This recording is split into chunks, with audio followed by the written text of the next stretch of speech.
ወለጋ ውስጥ የተፈናቀሉ በጣም ሰፊ ሰዎች አሉ። ነገር ግን በቅርቡ በስራ አስፈጻሚ እስቲ ከኦሮሚያ የተፈናቀሉ ሰዎች ቤታቸውን ሰፈራቸውን ለዩና ይመለሱ፣ የኦሮሚያ ክልልም ፌደራልም ባለው አቅም ደግፎ ይቋቋሙ። አሁን ወንድሜ እንዳነሳው ኮሚቴ አዋቅረው ሄደው አይተው ህዝቡን እንቀበላለን ፍላጎት አለን ይምጡ አለ። አምጡ ተባሉ። ሊያመጡ ሄደው እነዛ ካምፕ ውስጥ ያሉ ሰዎች ለፖለቲካ ንግድ የሚጠቀሙባቸው ሰዎች ከለከሏቸው። ይሄ እውነት ነው።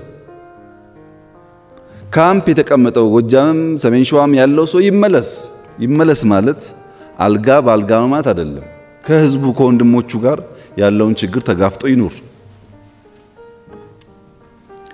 መፍትሄው ይህ ብቻ ነው። የትግራይም አማራ ይመለስ፣ የአማራውም ኦሮሚያ ይመለስ፣ የኦሮሚያውም ከመጣበት ይመለስ፣ ባለበት ይኑር በቂ ቦታ ስላለ ቦታ አንሶን ሰርተናል ለምንባላው ዛሬ የምንገኘው